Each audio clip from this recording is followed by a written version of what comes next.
En 1985 a été créée à Saint-Martin-de-Seignan une réserve naturelle. Cette initiative a été prise pour répondre à la demande de différents acteurs locaux.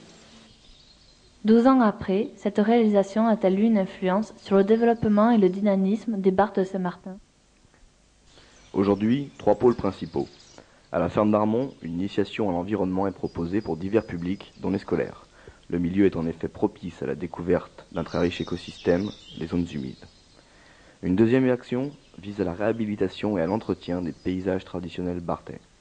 Les agriculteurs sont ici très impliqués, en maintenant une activité d'élevage.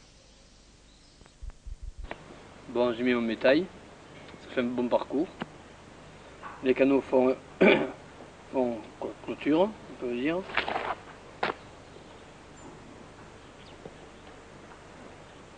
C'est en bordure de l'exploitation.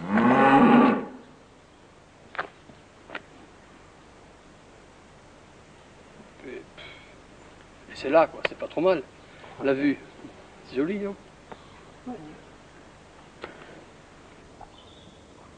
Vous êtes beaucoup à pouvoir mettre les vaches dans la réserve? Deux. Moi, je suis le seul à mettre les bovins. Et le reste, c'est les poneys, des chevaux, poneys landais. Et est-ce que les oiseaux vous sinistrent les cultures? Non. Non. Et les ragondins non plus? Ragondins, hélas. Ça, c'est un fléau, ça. C'est les saccages vraiment ou c'est... Alors, on essaye de les contrôler, de les surveiller, mais... Comment? On essaye d'éliminer. Quel moyen vous travaillez? Empoisonnant. Empoisonnant. Tout ce qu'on peut. Battu. Ouais, les moyens sont bons. Battu, surtout piège. Ouais.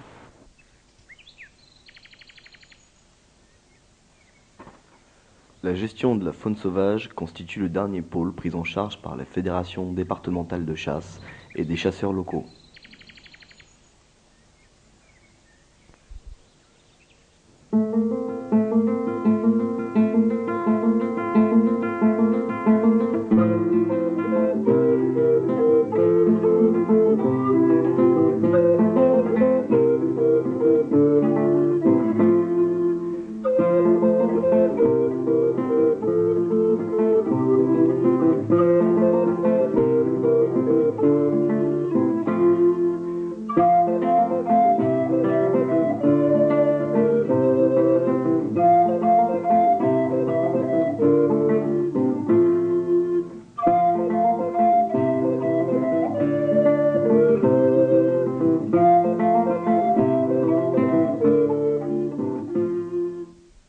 La réserve naturelle a-t-elle une influence sur la vie locale?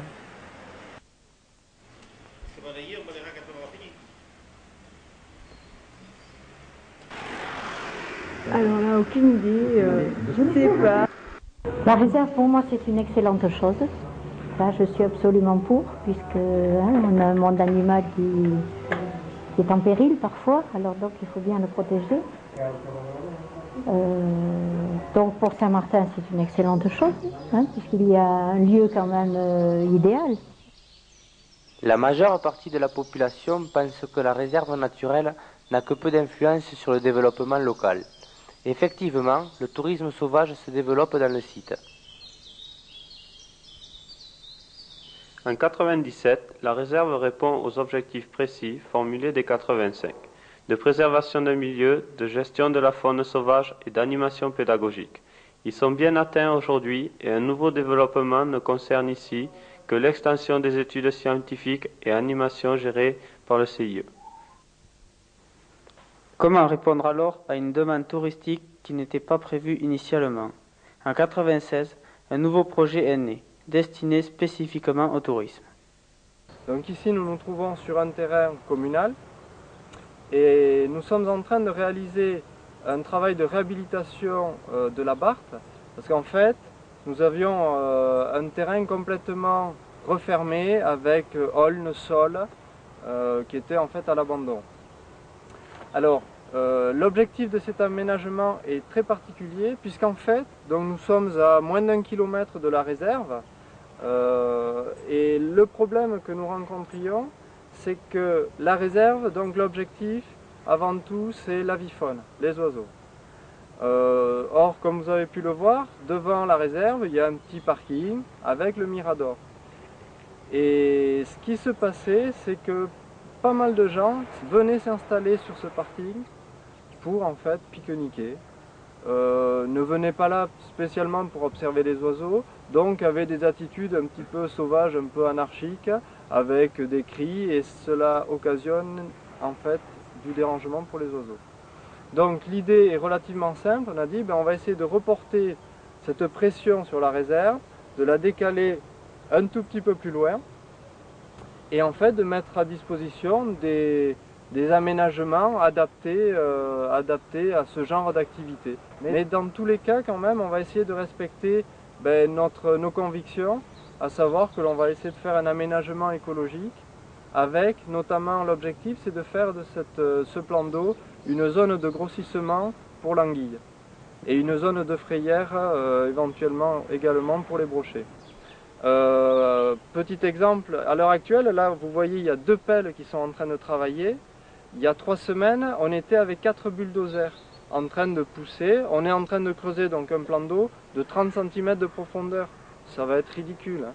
Mais ce qu'il faut savoir, c'est qu'un bulldozer va pousser de la terre sur 50 mètres. Après, c'est plus rentable, on perd de l'argent. Donc quand on fait un aménagement toujours pareil, il faut tenir compte de ce genre de contraintes. Quand on va dire on va faire un super grand plan d'eau, on va pousser de la terre sur 500 mètres, de façon pratique, il faut que ce soit toujours faisable. Donc à l'heure actuelle, il n'y a plus, et les bulldozers, une fois que ça a plu, ils ne poussent plus rien. Donc aujourd'hui, on bosse avec 2 pelles, parce qu'il n'y a que les pelles qui peuvent évoluer dans ce type de milieu.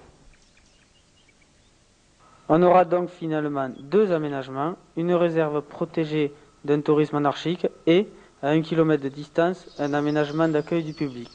De ce point de vue, la réserve a un effet imprévu indirect sur un développement lié au tourisme. Cependant, les touristes amateurs de nature trouveront-ils dans ce lieu spécialement aménagé le cadre qu'ils attendent vraiment ?